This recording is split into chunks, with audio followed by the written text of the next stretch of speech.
Okay, I think it's time to get started here. As per my usual schedule these days, we'll take a look at the syllabus, kind of see where we are. This is the 15th of October, so we're halfway through October. This is our last class, our lecture in Chapter 5, and we're in good shape on that. We've got 3 classes, 20, 22, 27 on Chapter 6, and then on the 29th we roll into Test 2. We'll be on iLearn, will be short problems that you work and select an answer multiple choice. So I think best I can tell, we're in pretty good shape. We're more than halfway through the semester. So, wow, time flies when you're having fun, you know? Okay, so let's go ahead. We have a few slides to cover on the lecture front, and then we'll work problems the rest of today. Okay, so Carnot cycle. This is a pretty big concept, one that used quite a bit. So we want to make sure that we understand what this is all about. So the Carnot cycle provides a specific example of a reversible cycle that operates between 2 thermal reservoirs. So we had our pictures up there last time, and we'll have some more this time, of some sort of a box in between 2 thermal reservoirs. If it's a power cycle, it will be producing work that leaves the box that goes into the surroundings. If it's a refrigeration type cycle, it will be requiring a work input in order to make the cycle function. Other examples are provided later in Chapter 9, the Ericsson and Stirling cycles. We're not going to worry about those this semester. The Carnot cycle system executing the cycle undergoes a series of 4 internally reversible, so everything's ideal in the box. No friction, no dissipative effects or anything.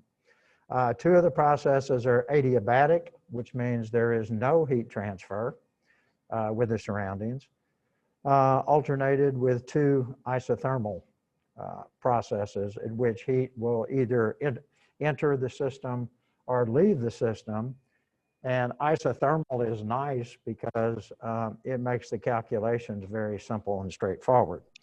So Carnot cycle is your friend. You should embrace it. The problems are not terribly difficult. It's a useful concept. Okay, so we actually will have 2 diagrams for the power cycle. This would be, for example, a gas and a piston cylinder, okay? And you see we got process 1 to 2, 2 to 3, 3 to 4, and 4 back to 1. So we're executing a cycle.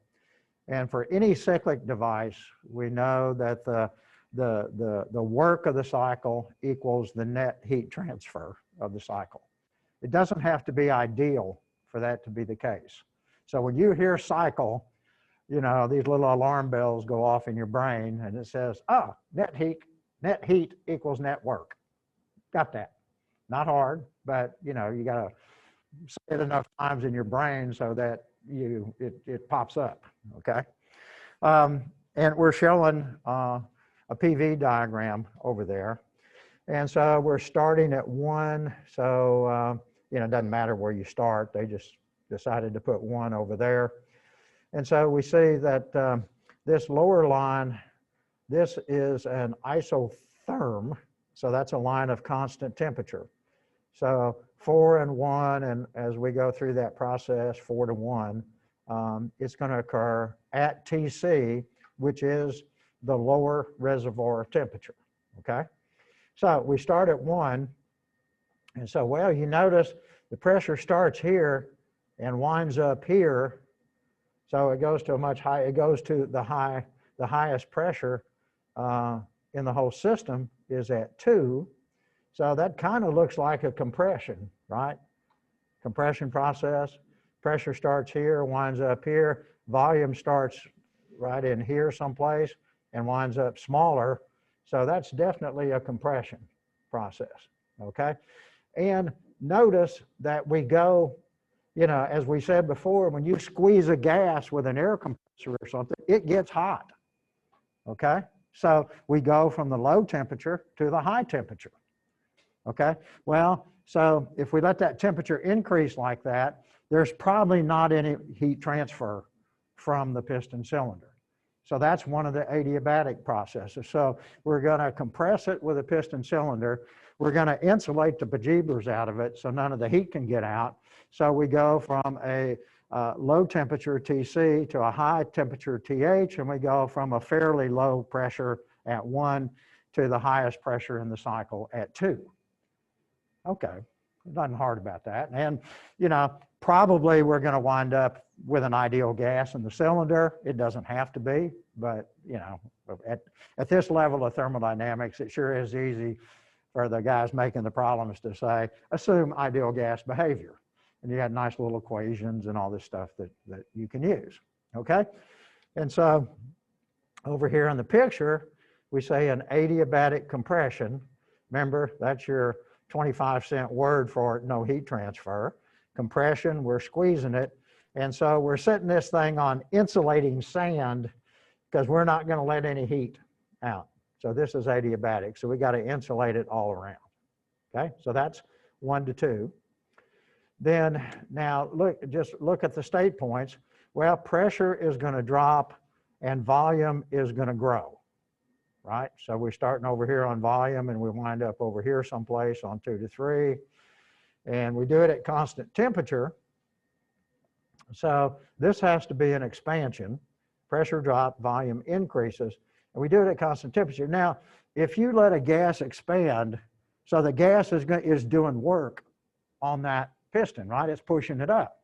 So that gas will cool down if you don't transfer some heat in, okay? Well, it's occurring all at TH. So in order to maintain that constant temperature, we've got to add some energy in the form of a heat transfer, okay? So the picture, process 2 to 3, shows our piston cylinder sitting on a hot reservoir at TH, and that's a constant temperature at which that heat is transferred into the gas. And you see the little curly arrow with QH, so that's an amount. It doesn't have a dot, so it's an amount.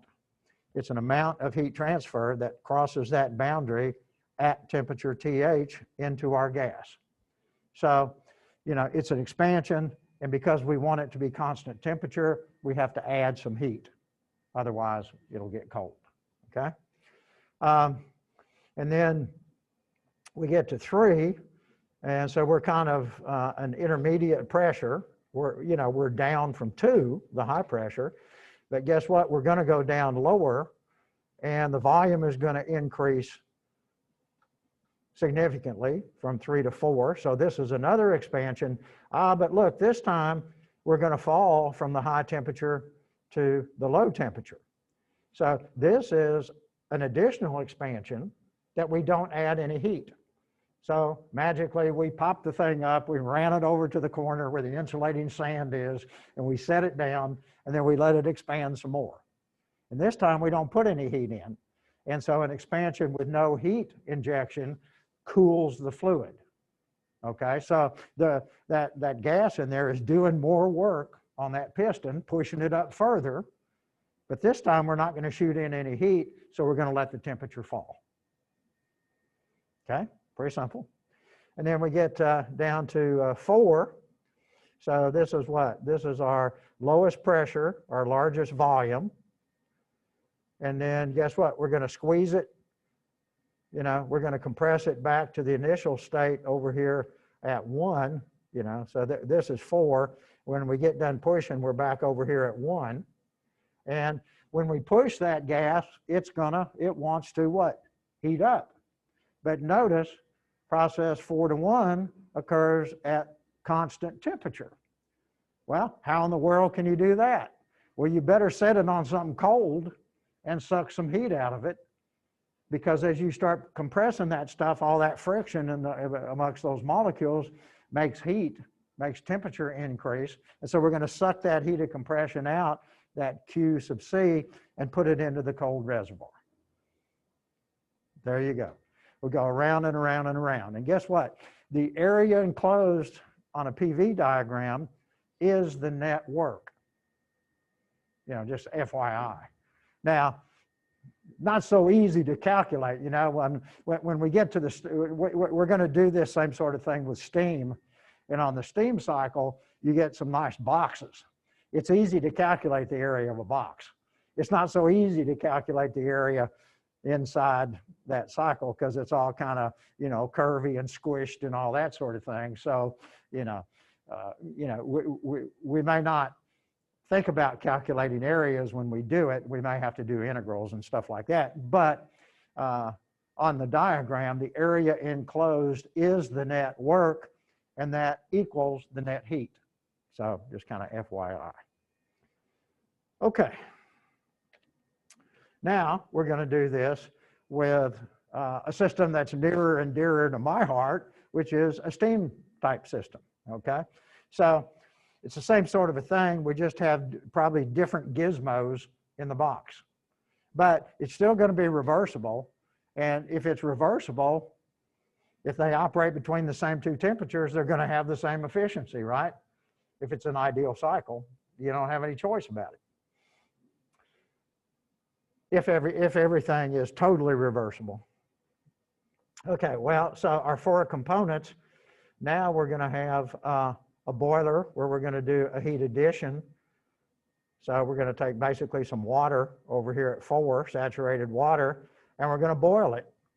So we're going to go across the dome, okay? From saturated liquid to saturated vapor.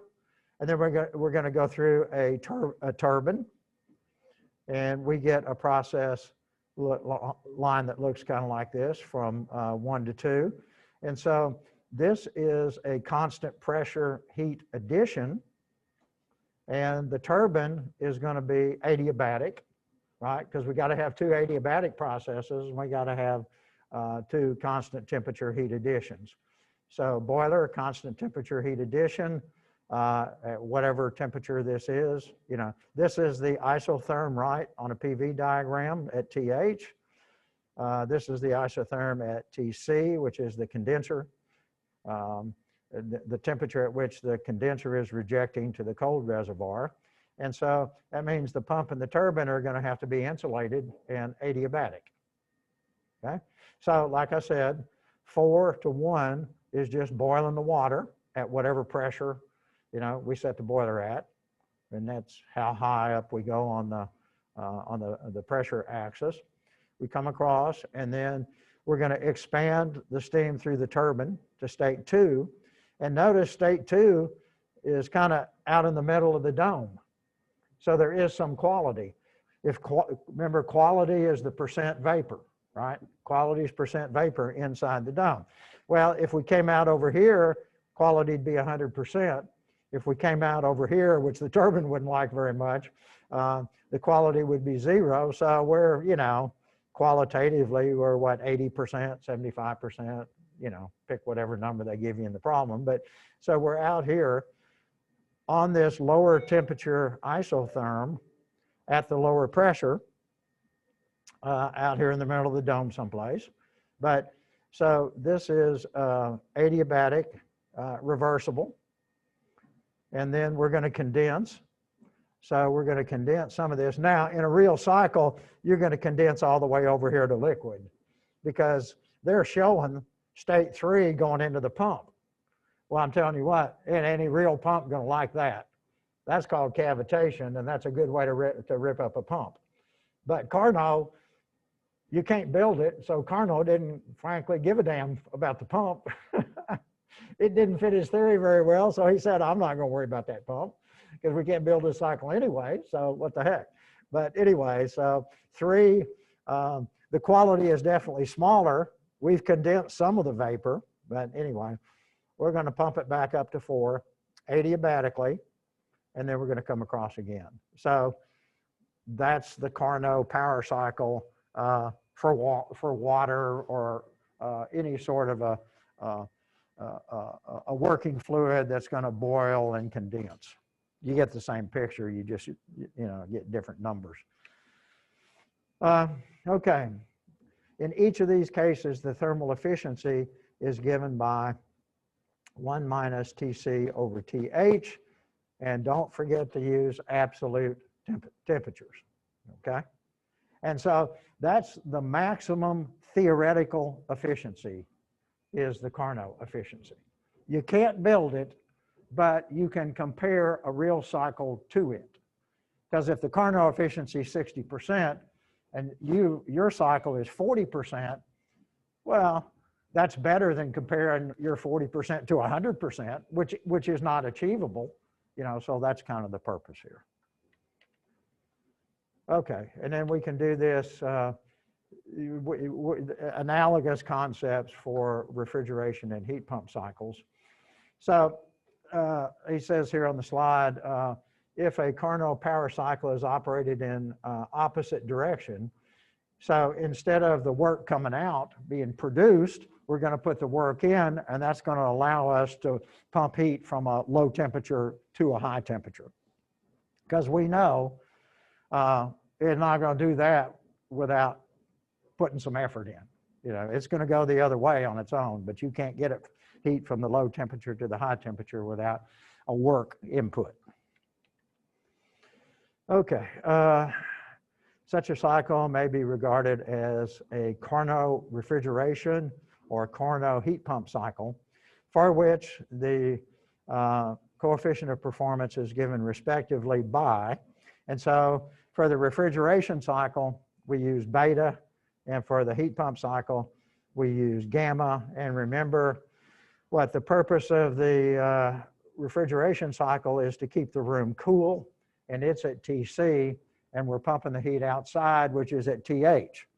So we get the Tc in the numerator and then the difference in the denominator. When we go to the heat pump, the purpose is to take heat that's outside, that's really cold at Tc, and pump it into the room that's at Th.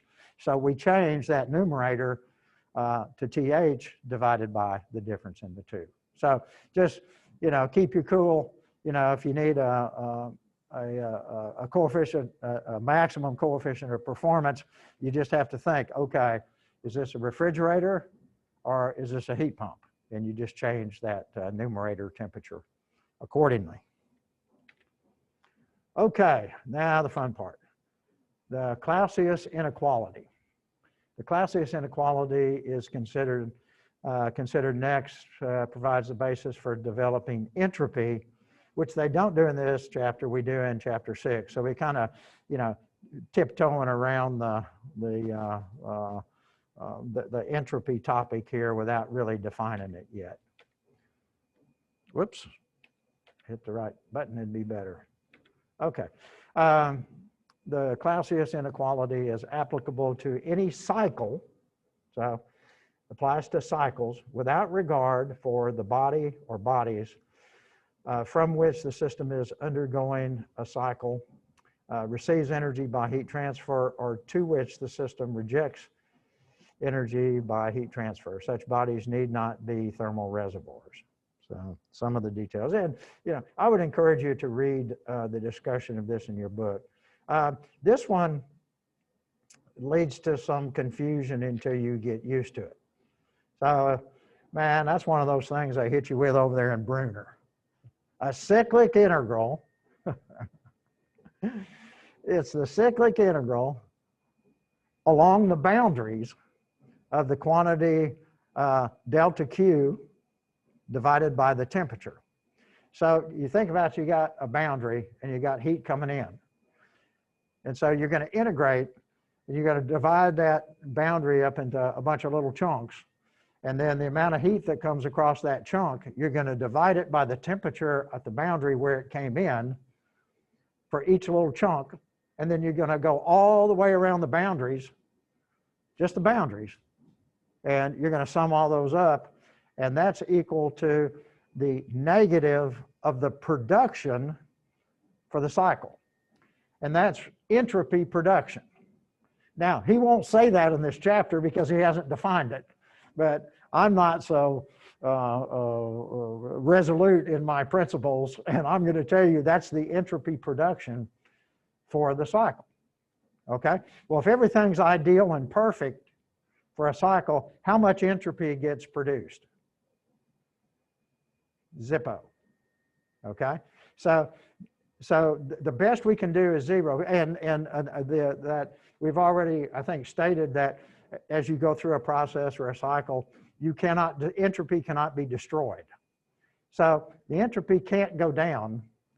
At best, it can be 0 for a cycle. And for any real cycle, it's going to go up because there's always friction and dissipative effects and irreversibility is present. Okay.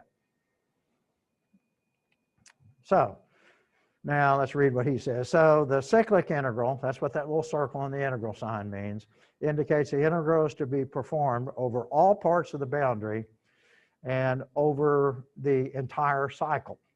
Okay. The B subscript indicates the integrand is evaluated at the boundary of the system executing the cycle. Now, the good news is for us in here, we have a high temperature reservoir, a low temperature reservoir, and all of the heat that comes in that temperature. Well, that's pretty easy. So that integral just becomes the amount that came in divided by the temperature.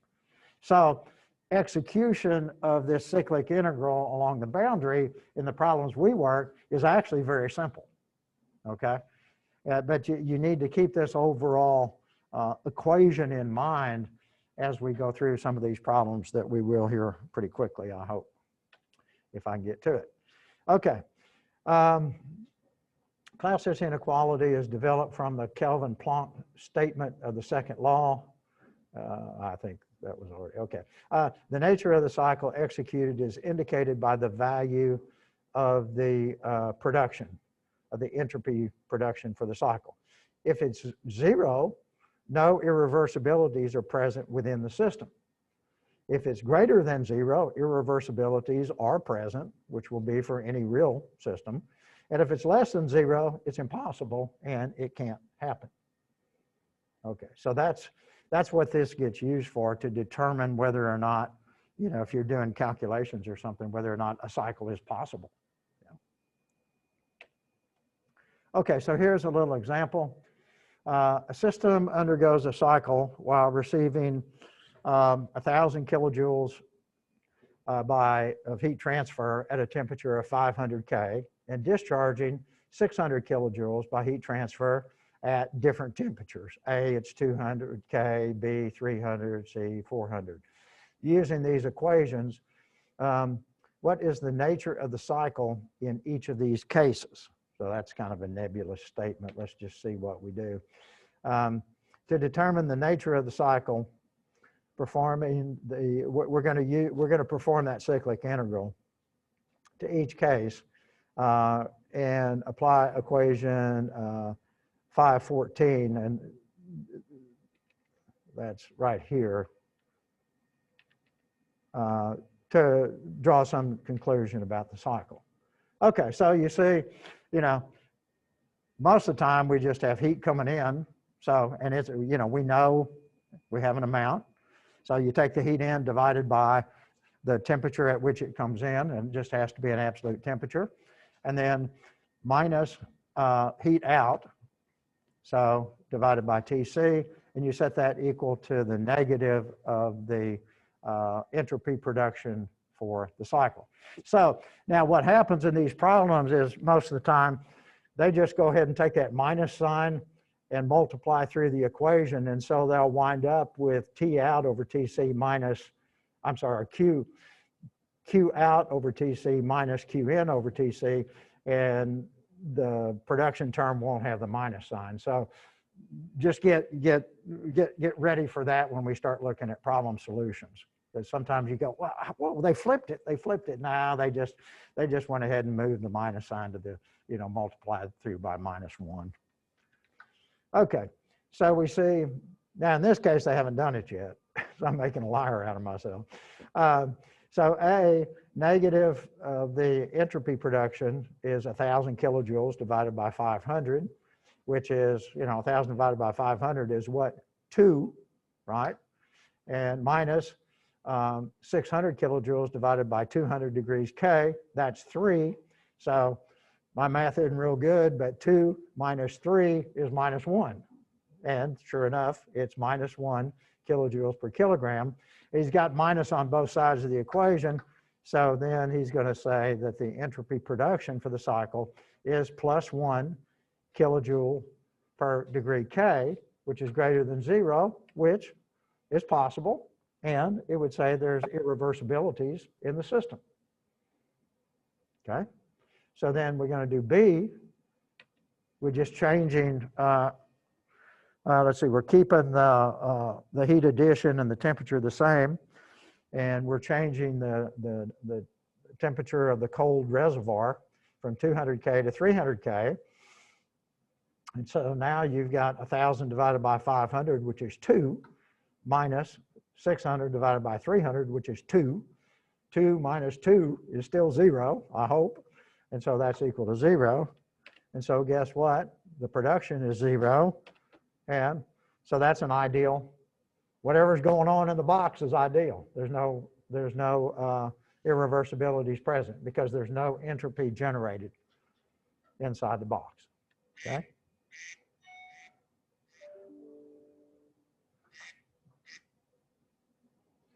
Let's see. And then for the third one, we raise that cold reservoir temperature another 100 to 400. And so what do we get? We got the 1,000 divided by 500 is 2.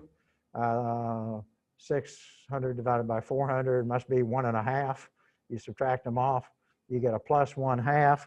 When you multiply the minus sign across, you get that the entropy production for the cycle went down. And guess what, guys? That's not possible. So there you go. There's a little example of utilizing that inequality of Clausius.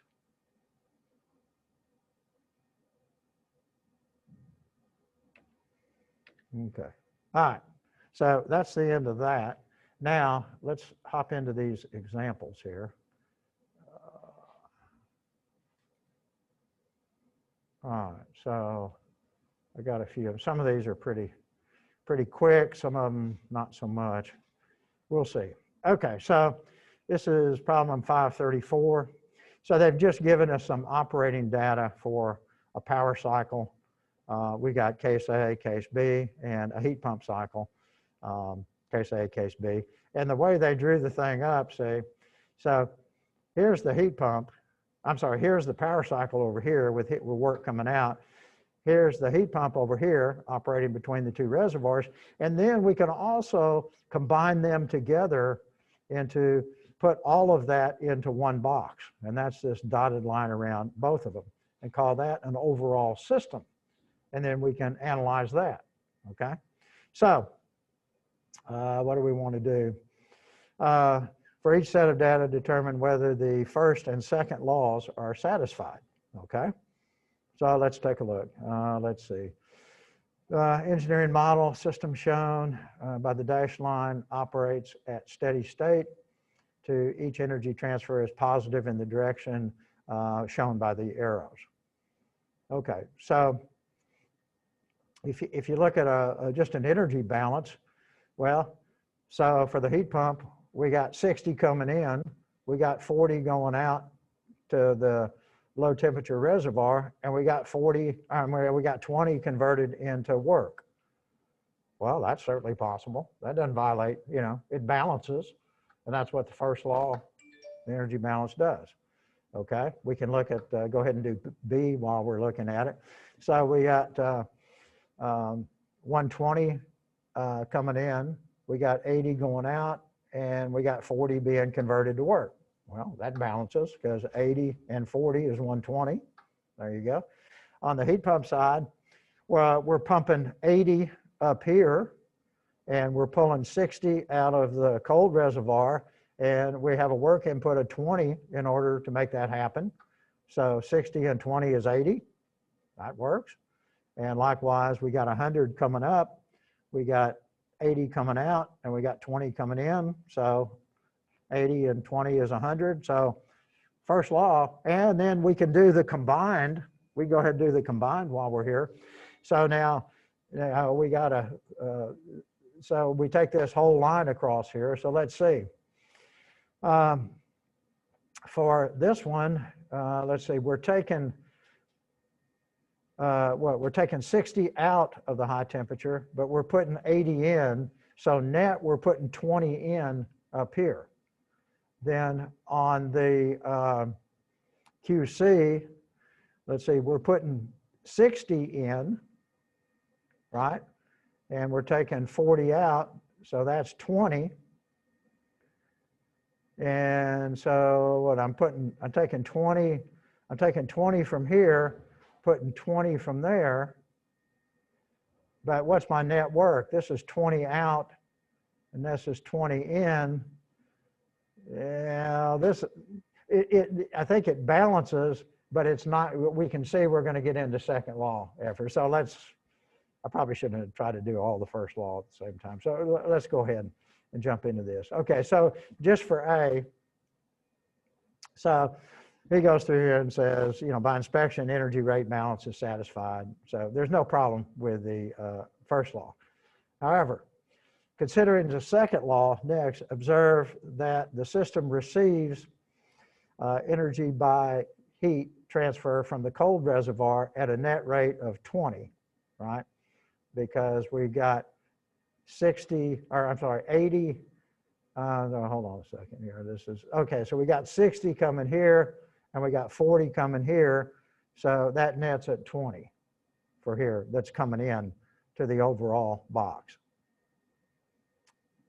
20 kilojoules per second. Well, it delivers energy by heat transfer to the hot reservoir at the same rate, okay? Because we're, let's see, this is 80 and this is 60, so we got 20 coming out of here and 20 going up here. But the rub is the net work is 0, and you can't transfer heat from a cold body to a hot body with 0 work input. So we're going to have a violation here. Moreover, the net work rate for the system is 0.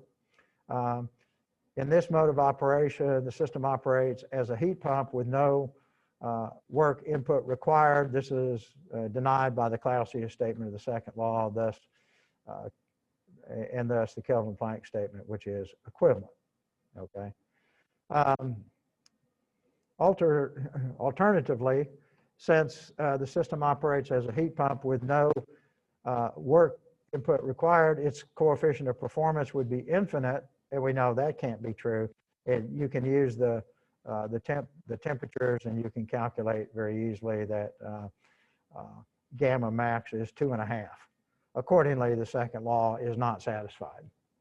So different ways to think about it. But in study, it would be real good to just sit down in a quiet room and kind of think through this stuff. It's not really hard, but until you get your mind kind of wrapped around it, it can get you confused. I know I haven't done this for a while, and I was sitting there last night going, oh my gosh, how's all this stuff go? It's been 5 years since I've looked at it, and I'm sitting there going, oh yeah, okay, I got it. I think I got it. Yeah, I got it. I mean, it's just the way this is. Okay, so I think in interest to get on to some other problems, you can read through this next one. It's a similar situation. It comes out a little bit different. So I want to get to some of these other problems, and I'm afraid I'm going to run out of time here. Oh, by the way, ASHRAE meeting today, right after this class, down in 236, 237. So long as Mark shows up from Nashville like he's supposed to, there'll be some food down there. And also, I sent out a Zoom link. We'll fire up the Zoom, so you could do it Zoom. If you get an application to me, the Nashville branch will pay your, I think it's a $25 fee to join ASHRAE as a student member. Okay, a heating system must maintain the interior of a building at TH, which is 20 degrees C, while the outside temperature is TC, 2 degrees C. If the rate of heat transfer from the building through its walls and roof is 16.4 kW. Determine the electrical power required in kW to heat the building using electric resistance heating. A heat pump whose coefficient of performance is 3, or a reversible heat pump operating between TH and TC, 20 and 2 respectively. Okay, well, so, you know, the first one, I mean, this is a pretty simple problem, but, you know, it's good to do some easy ones at some point too.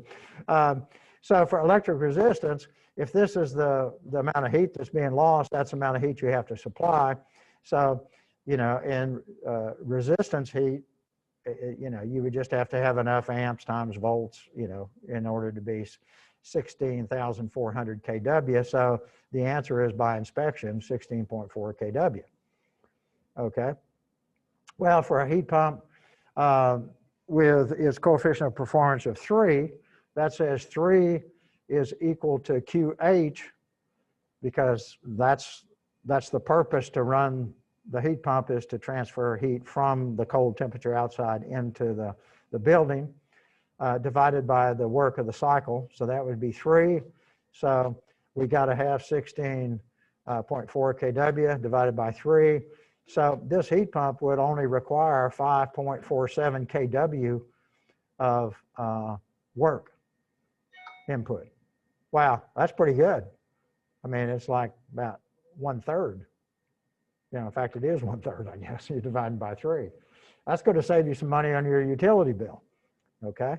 Now, let's see what the theoretical maximum is. TH divided by TH minus TC.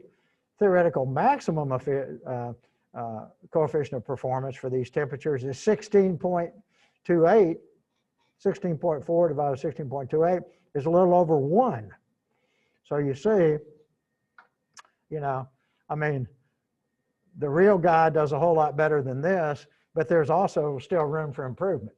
You know, you're never going to get down to 1.01, but, you know, as, you know, compressors get more efficient and heat coils get better and better, then, you know, this coefficient performance can rise, but that's the theoretical limit on it.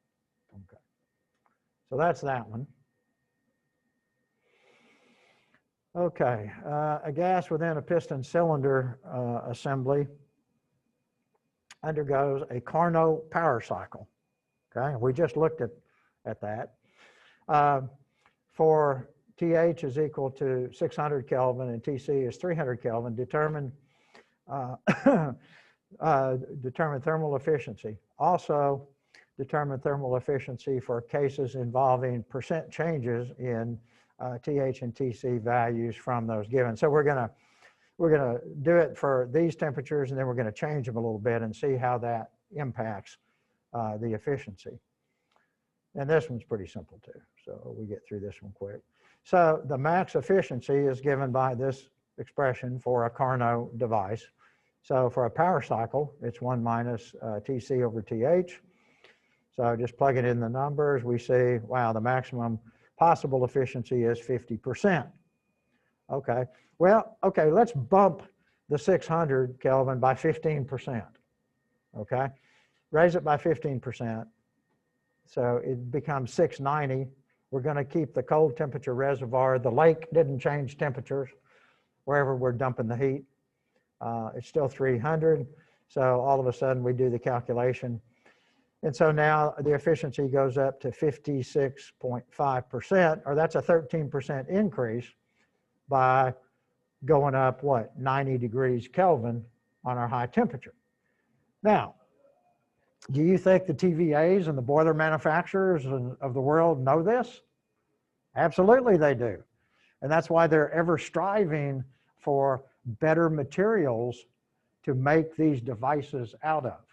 If they could run a boiler at 5,000 degrees, they would love to, because the efficiency goes up and up and up and up and up. The problem is it'll melt in 2 weeks. And nobody wants to pay, you know, $50 million for a boiler you can run for 2 weeks. Doesn't help the bottom line. So we're not there yet, you know. So they manufacture products with the materials that are at hand to give the highest possible long-term efficiency, and also be able to have long-term operation of the equipment. So, but it's interesting to see what the theoretical calculations look like. Okay, here's one. We're gonna take 15% off of the 300K that we're rejecting heat to. Well, that's interesting. Now, in reality, if you're putting that heat in Watts Bar Lake, how are you going to make Watts Bar Lake 45 degrees Kelvin cooler? That's a good trick. Go out there with an ice truck and start dumping big ice cubes in it. I mean, you know, you can only do what you can do. Some power plants reject the heat to the air. Well, you know, how are you going to make the air cooler? Well, you're not. You just get what you get, and you got to live with it. However, now, if you think about it, if you're designing a plant, you could design it with air-cooled condensers, or if you had a lake, you'd have water. Now there's a thought, because when it's 95 degrees outside in the summertime, in the air temperature, what's the lake water temperature? 60? 65? You know, if it's really heated up? Oh, well, we might get better efficiency out of our plant if we use a water-cooled condenser versus an air-cooled condenser. So where are most of the power plants built? Right by a large body of water, just for that reason. Okay? So, you know, this is taken into practice where it's practical. All right? And so now, what are we going to do? We're going to do both of them. We're going to bounce TH by 15% and reduce TC by 15%. And we get, 63%, which is a 26% increase in cycle efficiency over the base case. So anyway, there's some practical ramifications of all of this. Okay, this problem is, shall we say, of a different ilk than these easy ones. This is a pretty good problem.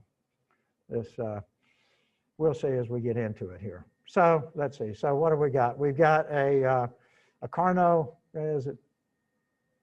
Yeah, I think it's this one. Anyway, so we've got a piston cylinder device undergoing a Carnot cycle. We're given TC at 300K. We're given P4 at 90 kPa, and we're given, or this must be, I think, I'm not sure what that is. Oh, well, that's P1. It looked like R. Okay, P1 at 120 kPa. Sorry, I hadn't noticed that before. Okay, so let's see. The engineering model, ideal gas, piston cylinder assembly executes a Carnot power cycle. Kinetic potential energy effects are ignored. So first thing it wants you to calculate TH. Well, since we're given that the maximum efficiency, which would be a Carnot efficiency, is 0.6, well, that part's pretty simple. So 0.6, 1 minus TC over TH, you know, TC, simple calculation, 750 degree K. Okay, now, B, what are we finding here? The work, okay, it's the work, and this is in, we're going to work this in moles. See, it's kilojoules per K mole. So that's the number, that's the work of the cycle per mole of working fluid. Okay, so let's take a look and see how this goes. Well, okay, so we start off, we say that for every power cycle, the cycle work is equal to the net cycle work is equal to the net heat. We've seen that before. Okay, since processes 1 to 2 and 3 to 4 occur adiabatically, then we know that the network of the cycle has to be Q23, and 2,3, this is an expansion, and it's a constant temperature expansion, so we know heat has to be coming in. So this is a positive value coming in over here. And so this is a compression, so this heat has to be coming out. So I'm not sure why he wrote it this way, but he's trying to make sure that you don't put another minus sign in here. So this is the minus sign because this heat is leaving. So the net cycle work is the heat that comes in from 2 to 3 minus the heat that leaves from 4 to 1. So the expansion, compression. Okay, so then we're going to use that inequality of Clausius. Okay, well, we're told this is Carnot, so how much entropy gets produced for a Carnot cycle? 0. Okay, so that's what he's done here. This is that inequality of Clausius, and he skipped, he didn't write out every step along the way. But because there's no production, then this term, Q23 divided by TH, has to equal Q14 divided by TC, right? Because that's the amount that comes in, and that's the temperature on the boundary where it comes in, and I only have 2 heat transfers, and I have no production. It's set equal to 0, so this is the result. Okay, so then what you can do is he's going to solve this guy for Q23 in this equation. So Q23 is what? This multiply across by TH, so you get Q14 times TH over TC, and then he's going to substitute it back into here, and then he's going to factor out a Q41, and the result is this. Okay, so he used the inequality of Clausius with the energy balance to get an expression for the cycle work, okay, which is in terms of the temperatures and the amount of heat that is rejected. Okay, now we're going to use the energy balance for a process 4 to 1. So, if this is a control mass because it's in a piston cylinder, and so we got delta, the change in energy is equal to the work minus the heat transfer that comes out, and we are rejecting heat from this. Okay, but this occurs at constant temperature, right? Because we've just balanced this heat transfer so that this whole compression occurs at TC. Well, if the temperature is constant, there is no change in internal energy for the gas, right? Because that U1 minus U4 would be the mass in there times CV, the specific heat at constant volume, times the delta T. Well, delta T goes to 0 because it's the same temperature. So guess what? U1 minus U4 is 0, okay? So that leads us to conclude for this process that Q14 is equal to work 14, okay? Now, this is boundary work. Oh, this is a good problem. I like this problem. There's some meat on this bone, as we like to say. Okay, this is a good one to study. So, well, it's boundary work, which is what? PdV. Integral from 4, we're starting at 4, we're going to 1, integral of PdV. Well, pressure, it's an ideal gas. So P, and he didn't write ideal, well, yeah, he did, he wrote it over here kind of like. So, forget about the subscripts. It's pressure times volume is equal number of moles, universal gas constant times temperature, right? Well, yeah, he didn't put the little hash marks over here. But, so he solved this one for V. So V is nRT, I'm sorry, solve it for P. So P is nRT over V, and so you just substitute this, solve for it from the ideal gas law, because then see, nRT are going to be constant, and so you wind up with dV over V, and gosh, I can even integrate dV over V. That integrates into the natural log, and so it's V1 over V4 because this is the upper limit and that's the lower limit, okay? So that's the work 4 to 1. Well, now he's going to come over here because he wants to get these volumes out of here because he knows pressures, right?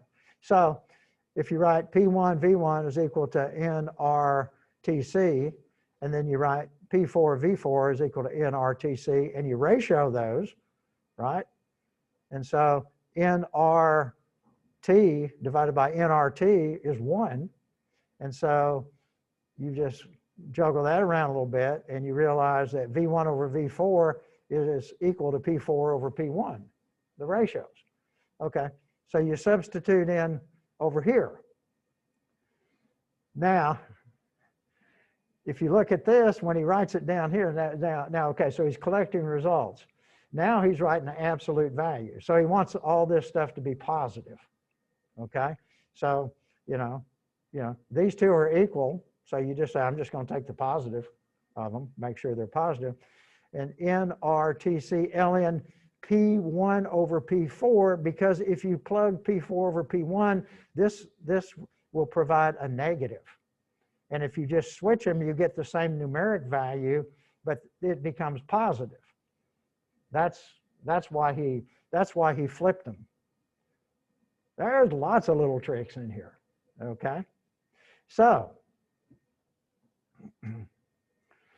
then combining equations A and B, let's see, so A is up here, okay? And so we're going to substitute in this for, say, the positive values, making sure that, we don't slip an extra minus sign in here.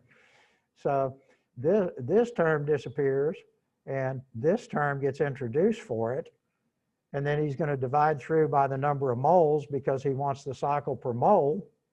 And what you're left with is the universal gas constant, TH minus TC times the natural log of the pressures. And say this ratio is positive, which means you'll get a positive value. If you flip it, you get the same numerical value, but it's negative. So that's why he flipped it. And so there's your answer.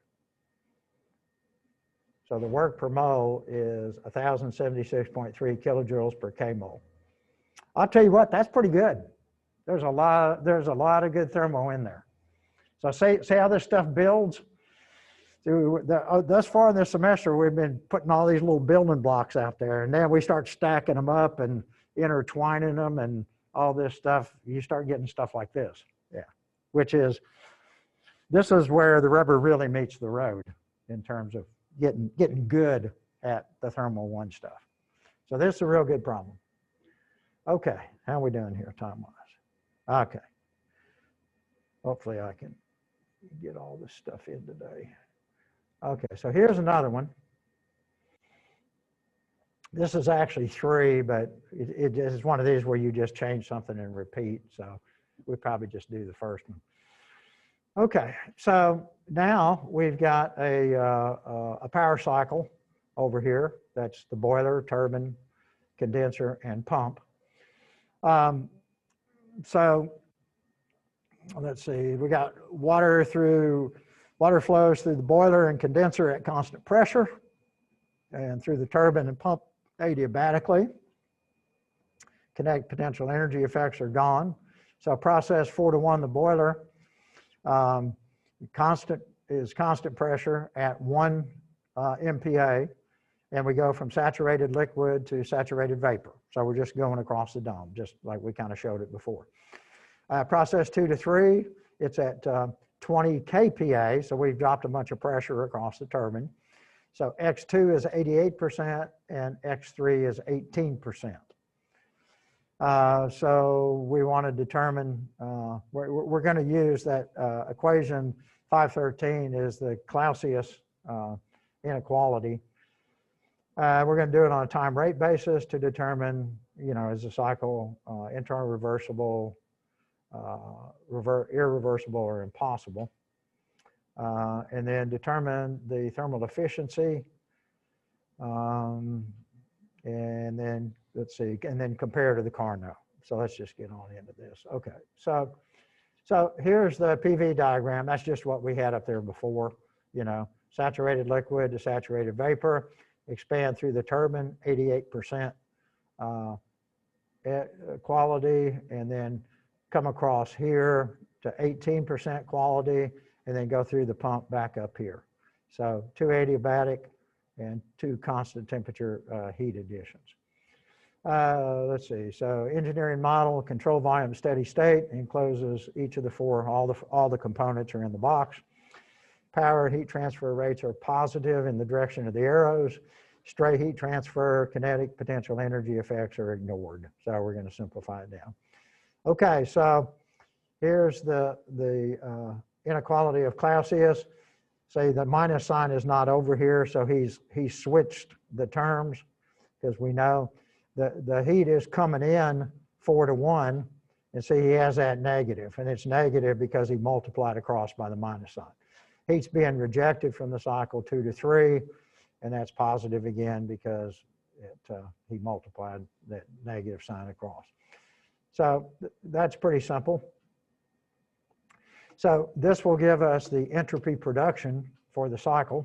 And then the heat transfer, well, that's just the mass flow rate times the enthalpy difference. This would be the boiler. This would be the saturated vapor leaving, saturated liquid entering, and that's just changing nomenclature. That's HFG, and just on the process from 4 to 1. Okay, so Q2 to 3, again, it's the mass flow rate times the enthalpy difference. And of course, this is 2-phase, and it's all at the same pressure. It's all down here. So we just went from 2 to 3. So using the definition of quality, at 2, it's the enthalpy of the fluid. So it'd be the enthalpy over here at this point, times the quality x2 times the distance across the dome from saturated vapor to saturated liquid, which is HFG. And then at 3, it's the same thing. The only thing that changes is the quality. And so since HF and HFG are the same, because we're all down here at the same pressure, then we can condense this.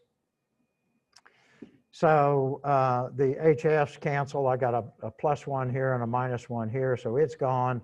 I can factor out the HFG, and I wind up with x2 minus h3. There you go. So then I can substitute in these expressions for Q23 and Q41 into this equation, the inequality of Clausius, divide through by the mass flow rate.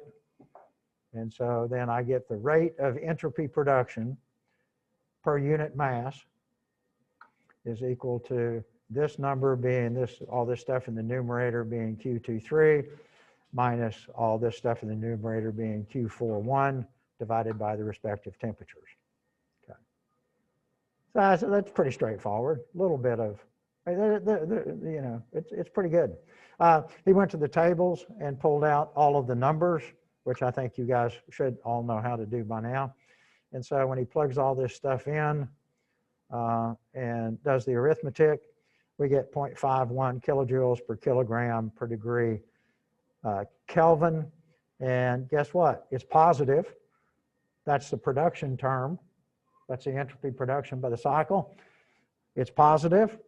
That's possible. And it's irreversible. So that's the conclusion. Okay.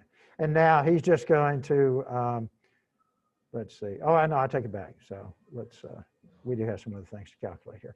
Okay. So the efficiency is the work of the cycle divided by the costly energy input. Well, when you run a boiler, guess what? The costly energy input is the fuel that you burn to produce the high temperature to transfer the heat into the boiler. So that's this Qn is what we pay for, and that's what is going into the boiler. I guess that's Q.41.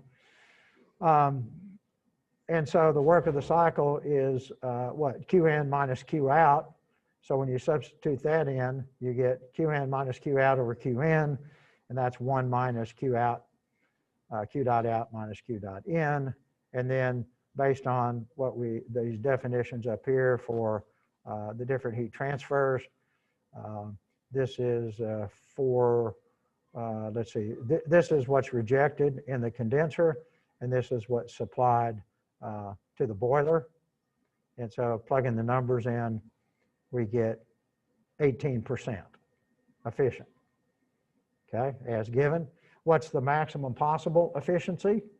Well, it's 1 minus TC over TH, and there's our temperatures, and it's 26.5%. So, you know, we're what, 8.5% away from the theoretical maximum.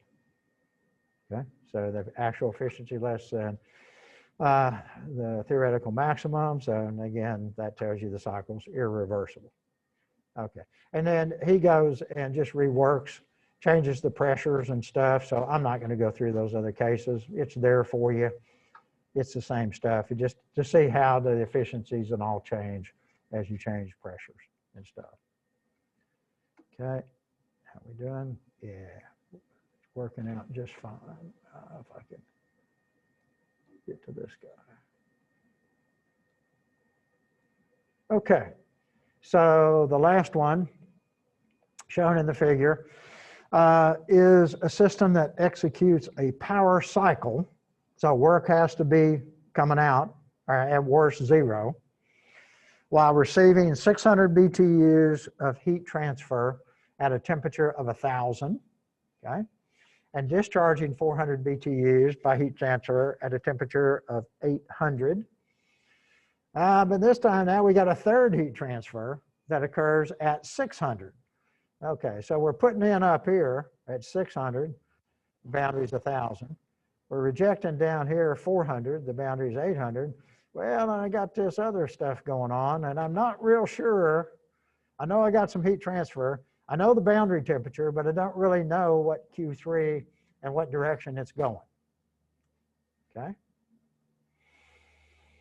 And these are the only heat transfers experienced by the system. Applying an energy balance together with, that's the Clausius Inequality, determine direction and allowed range of values in BTU for the heat transfer at 600 degrees Rankine. For the power cycle, evaluate the maximum theoretical thermal efficiency. Okay, so let's see, we need to read all this. Data provided for power cycle experiencing heat transfers, 3 different temperatures for the heat transfer at 600, determine the direction and allowed range of values, and B for the power cycle, evaluate maximum theoretical thermal efficiency. So the engineering model, heat transfers Q1 and Q2 are in the direction of the accompanying arrows. Second assumption, heat transfer Q3 will be assumed to be into the system at T3. So they're going to write the equations as if it's coming in. Okay? Pending determination of its actual direction. And the equations will tell us. Q1, Q2, Q3 are the only heat transfers, and total system shown by the dashed line executes a power cycle. So that tells us the work has to be, the minimum is 0, or it has to be positive, done by appearing in the surroundings. Okay, so, well, so, you know, it's steady state, steady flow, energy balance. So what do we get? So the cyclic work, or the net work, is equal to the net heat transfer. So the net work of the cycle is equal to Q1 is coming in, Q2 is going out, and we're assuming that Q3 is coming in, so it would be positive. Okay? And then we're going to solve this for Q3. So that's pretty easy. Just take these other 2 to the other side. And so what? Q1 gets negative and Q2 gets positive. So Q3 is the work of the cycle plus Q2 minus Q1. He's going to plug the numbers in he's got.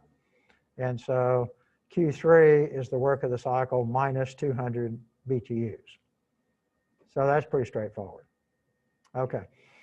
Then looking at this, realizing that this work of the cycle has to be greater than or equal to 0. If you take this to the other side, you see that the work of the cycle is what? Q3 plus 200. Right? Just take this to the other side. You got Q3 over here. It's going to add 200 to it. Well, so in terms of this inequality, that says then that Q3 must be greater than or equal to minus 200. Because remember, Q3 is the work of the cycle. Well, the work of the cycle is Q3 plus 200. So we have a lower limit on Q3 based on the first law. Okay. Now we're going to go to the inequality of Clausius. And so again, the minus sign has already been multiplied through. So this is showing the entropy production, you know, the plus of it. So that makes the out term positive and the in terms negative. So that's why that minus sign is there. So we see that the production is equal to what? 400 BTUs divided by 800 degrees Rankine minus 600 BTUs divided by 1,000 degrees Rankine minus Q3 divided by 600 degrees Rankine. Okay? Follows directly. So we can then solve this for Q3 and get another expression for Q3. So when you do all of the math on this, it boils down to Q3 from this expression is equal to minus 60 minus 600 degrees Rankine times the entropy production. Well, so the biggest that Q3 can be, because see, this is going to make it more negative, is when the production is 0. Okay, so when the production is 0, that's when we're reversible. Q3 would be minus 60. So now I have upper and lower bounds on Q3. So we conclude that this is the max. So that Q3 must be at most minus 60, or it can be less. Okay. Well, when I combine all the results, the energy balance said that Q3, the smallest it could be was minus 200 BTUs, and this tells me that the biggest it can be is minus 60. So Q3 has to be between minus 200 and minus 60. Okay. So the direction of Q3 is out of the system because we assumed it was coming in and it turned out to be minus from the equations. Y'all having fun? This is a lot of stuff. You need to go back and review these carefully. You know, you can't hear me talk through it, but I think hearing me talk through it once will help give you some perspective on it. And you got it recorded, so you can go back and look at it. Okay, so thermal efficiency is the net heat for the cycle. Well, that's Q1 plus Q2 plus Q3 divided by Q1, just in general. And then, you know, we put in the appropriate signs. So Q1 is 600 in minus 400 out. And then this is Q3 based on the amount of entropy produced.